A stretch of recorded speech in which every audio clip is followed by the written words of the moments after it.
আজকের ভিডিওতে এমন এক সাম্রাজ্য সম্পর্কে আপনাদেরকে জানাবো যে সাম্রাজ্যটি ৩৩২ বছর ভারতবর্ষ শাসন করেছে। সাম্রাজ্যটি হল মুঘল সাম্রাজ্য। মুঘল সাম্রাজ্য ১৫২৬ সালে পানিপথের প্রথম যুদ্ধে সুলতান ইব্রাহিম লোদিকে পরাজিত করে প্রতিষ্ঠিত হয়। মুঘল সাম্রাজ্য বিস্তৃত ছিল সিন্ধু অববাহিকা থেকে আফগানিস্তান, কাশ্মীর থেকে আসাম এবং ডেকান মালভূমি থেকে বাংলাদেশ ও আরাকান পর্যন্ত। মুঘল সাম্রাজ্যের সোনালী যুগে তারা নির্মাণ করেছে অসংখ্য মহান স্থাপনা, যা আজও ভারতের ঐতিহ্য ও গর্বের প্রতীক। মুঘল আমলে ভারতের অর্থনীতি ছিল বিশ্বে অন্যতম শক্তিশালী, এমনকি স্বর্ণ মুদ্রার প্রচলন ছিল, যা তাদের অর্থনৈতিক শক্তি ও প্রভাবের সাক্ষী। তো চলুন বন্ধুরা, দেরি না করে মুঘল সাম্রাজ্য সম্পর্কে জেনে আসা যাক। মুঘল সাম্রাজ্য ছিল ভারত উপমহাদেশের একটি ঐতিহাসিক ও শক্তিশালী সাম্রাজ্য, যা ভারতীয় উপমহাদেশের অধিকাংশ অঞ্চল জুড়ে বিস্তৃত ছিল। মুঘল সাম্রাজ্যের সূচনা হয় ১৫২৬ সালে সম্রাট জহিরুদ্দিন মোহাম্মদ বাবরের মাধ্যমে। ফেব্রুয়ারি বর্তমান উজবেকিস্তানের ফরগনা রাজ্যে জন্মগ্রহণ করেন। তার পিতা ওমর শেখ মির্জা ফরগনা রাজ্যের শাসক ছিলেন। পিতার মৃত্যুর পর মাত্র ১১ বছর বয়সে বাবর ফরগনা রাজ্যের সিংহাসনে আরোহণ করেন। শাসক হিসেবে বাবর তার সাম্রাজ্য বৃদ্ধি করার লক্ষ্যে উজবেকিস্তানের সমরকন্দ দখলের পরিকল্পনা করেন এবং ১৪৯৭ সালে সফলভাবে সমরকন্দ দখল করেন। তবে ১৫০১ সালে বাবর যখন সমরকন্দে অনুপস্থিত, তখন উজবেক নেতা সাইবানি খান সমরকন্দ দখল করে নেন। এ সময় বাবর নিজ রাজ্য থেকে বিতাড়িত হয়ে ইন্দ্রকোষ পর্বতমালা পেরিয়ে কাবুলে চলে আসেন। কাবুলের শাসক গোষ্ঠীর মধ্যে অন্তর্দ্বন্দ্বের সুযোগ নিয়ে ১৫০৪ সালে বাবর কাবুল দখল করেন। পরে ১৫১১ সালে পারস্যের সম্রাট শাহ ইসমাইলের সাহায্যে বাবর আবারও সমরকন্দ দখলের চেষ্টা করেন, কিন্তু সে প্রচেষ্টাও ব্যর্থ হয়। এই প্রচেষ্টার পর বাবর তার নতুন সাম্রাজ্য বিস্তারের জন্য ভারতবর্ষের দিকে দৃষ্টিপাত করেন, যা পরবর্তীতে মুঘল সাম্রাজ্যের প্রতিষ্ঠাতার পথ সুগম করে। ১৫১৯ থেকে ১৫২২ সালের মধ্যে বাবর বাজর সোয়াত, বাদাখশান ও কান্দাহার দখল করে নেন। এরপর ১৫২৪ সালে বাবর বর্তমান পাকিস্তানের লাহোর নিজের অধিকারে নিয়ে আসেন। ১৫২৫ সালে বাবর দিল্লি জয় করার লক্ষ্যে কাবুল থেকে অভিযান শুরু করেন এবং দৌলত খানকে পরাজিত করে পাঞ্জাব দখল করে নেন। ১৫২৬ সালের ১২ই এপ্রিল পানিপথ প্রান্তরে ঐতিহাসিক পানিপথের যুদ্ধ সংঘটিত হয়, যেখানে অভিনব রণকৌশল ও দক্ষতায় বাবর মাত্র ১২,০০০ সৈন্য নিয়ে আফগান শাসক ইব্রাহিম লোদির প্রায় লক্ষাধিক সৈন্যকে পরাজিত করেন। এই যুদ্ধে বিজয়ের ফলে বাবর দিল্লি ও আগ্রা দখল করেন, আর এইভাবেই ভারতবর্ষে মুঘল সাম্রাজ্যের যাত্রা শুরু হয়।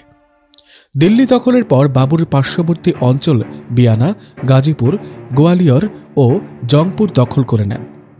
১৫২৬ থেকে ১৫২৯ সালের মধ্যে রাজপুত ও অন্যান্য প্রতিদ্বন্দ্বীদের পরাজিত করে পাটনা দখল করেন। অন্যদিকে বাংলা, বিহার সহ বিভিন্ন রাজ্য বাবরের অধীনে আসে।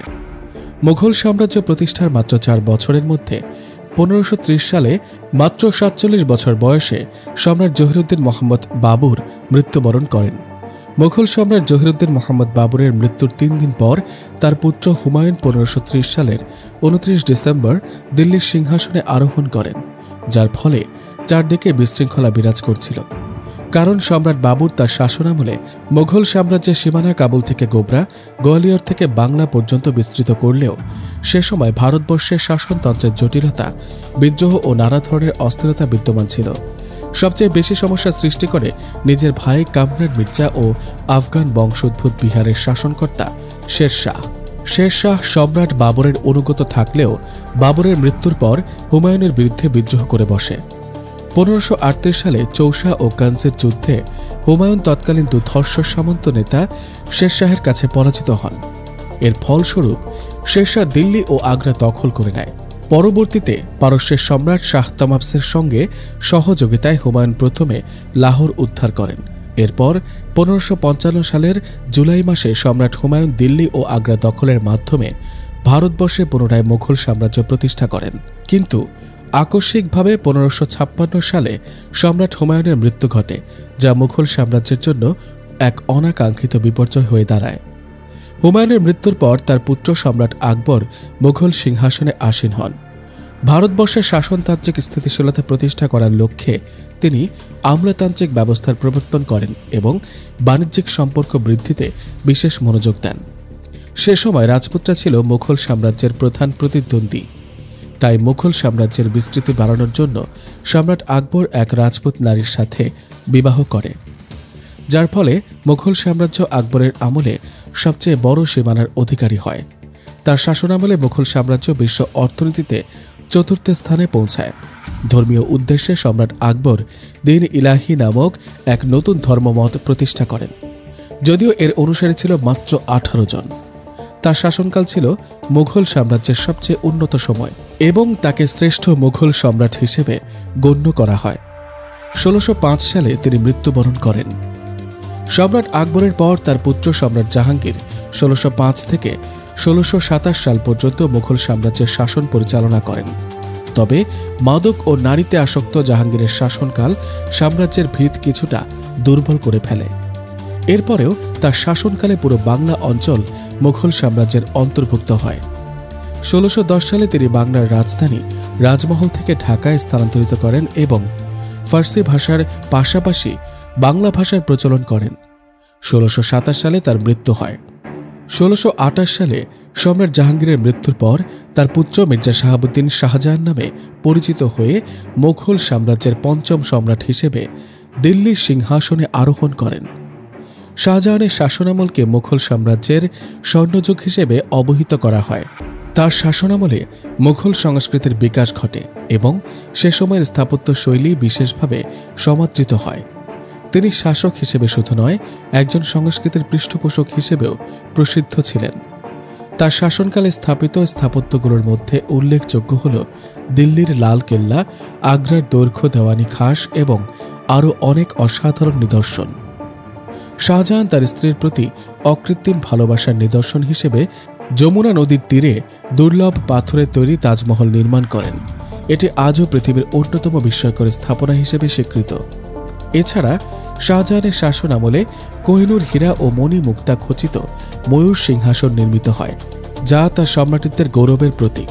1666 সালে অভ্যন্তরীণ কলহের কারণে শাহজাহানকে তার পুত্র আওরঙ্গজেব গৃহবন্দী করেন এবং তিনি আগ্রার দুর্গে বন্দী অবস্থায় মৃত্যুবরণ করেন। শাহজাহানের মৃত্যুর পর তার 4 পুত্রের মধ্যে ক্ষমতার জন্য প্রতিযোগিতা শুরু হয়, যার ফলস্বরূপ আওরঙ্গজেব আলমগীর নামে সিংহাসনে আরোহণ করেন।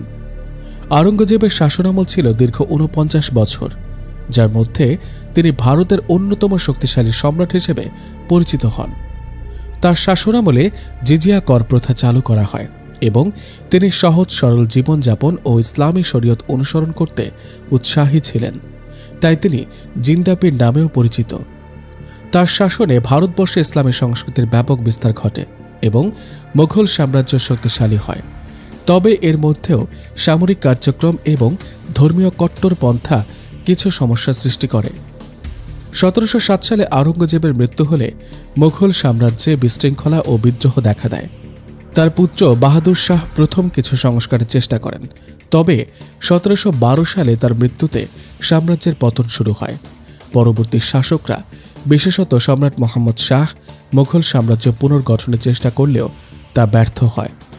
এই সময় মারাঠা সাম্রাজ্য অনেক এলাকা দখল করে নেয় এবং দিল্লি আক্রমণ করে নাদির শাহ। 1761 সালে দ্বিতীয় শাহ আলম আফগান আমির আবদালির সাহায্যে মারাঠা বাহিনীকে পরাজিত করেন, কিন্তু 1776 সালে মারাঠা বাহিনী পুনরায় দিল্লি দখল করে নেয়। দ্বিতীয় বাহাদুর শাহ, যিনি বাহাদুর শাহ জাফর নামেও পরিচিত, তিনি ছিলেন মুঘল সাম্রাজ্যের শেষ সম্রাট। তিনি 1806 সালে দিল্লির সিংহাসনে আরোহণ করেন এবং তার শাসনকালের সময় মুঘল সাম্রাজ্য ছিল কার্যত খণ্ডিত ও দুর্বল এবং ব্রিটিশদের দ্বারা নিয়ন্ত্রিত ছিল। বাহাদুর শাহ জাফরের শাসন ছিল কেবলমাত্র দিল্লির শহর ও তার আশেপাশের অঞ্চলের মধ্যে সীমাবদ্ধ এবং সাম্রাজ্যের বাকি অংশে ব্রিটিশ প্রভাব দিন দিন বৃদ্ধি পাচ্ছিল। তার আমলে সিপাহী বিদ্রোহ 1857 শুরু হয়, যা ছিল মুঘল সাম্রাজ্যের পতনের অন্যতম প্রধান কারণ। সিপাহী বিদ্রোহে বাহাদুর শাহ জাফর বিদ্রোহীদের নেতা হিসেবে কিছুটা জড়িত ছিলেন, যদিও তার ভূমিকা ছিল সীমিত। বিদ্রোহের সময় দিল্লিতে সংঘর্ষের ফলে ব্রিটিশরা তাকে বন্দী করে এবং দেশদ্রোহিতার অভিযোগে তাকে মিয়ানমারে নির্বাসিত করে। মিয়ানমারে নির্বাসনের পর তিনি 1862 সালে সেখানে মারা যান। তো বন্ধুরা, দ্বিতীয় বাহাদুর শাহ এর মৃত্যুর মধ্য দিয়েই 332 বছরের মুঘল শাসনের সমাপ্তি ঘটে। তবে মুঘল সাম্রাজ্য এর ইতিহাস আজও অনেক বেশি সমৃদ্ধ। মুঘল আমলে নির্মিত তাজমহল, যা সম্রাট শাহজাহান তার স্ত্রী মমতাজ মহলের স্মৃতিতে নির্মাণ করেছিলেন, তা আজও বিশ্বের অন্যতম বিস্ময়কর স্থাপনা হিসেবে স্বীকৃত। তাছাড়া মুঘল আমলে নির্মিত এমন আরও নিদর্শন রয়েছে যা প্রশংসা পাওয়ার যোগ্য। তার মধ্যে ফতেপুর সিক্রি, আগ্রা ফোর্ট, লাল কেল্লা ও ময়ূর সিংহাসন উল্লেখযোগ্য। তো বন্ধুরা, এই ছিল মুঘল সাম্রাজ্যের ইতিহাস। আশা করি এই ভিডিওর মাধ্যমে আপনারা অনেক কিছু জানতে পেরেছেন। ভিডিওটি ভালো লেগে থাকলে অবশ্যই একটি লাইক করে আমাদের চ্যানেলটিকে সাবস্ক্রাইব করে দিবেন এবং পরবর্তীতে এরকম আরও ভিডিও দেখতে চাইলে আমাদেরকে কমেন্ট করে জানাতে পারেন। ধন্যবাদ।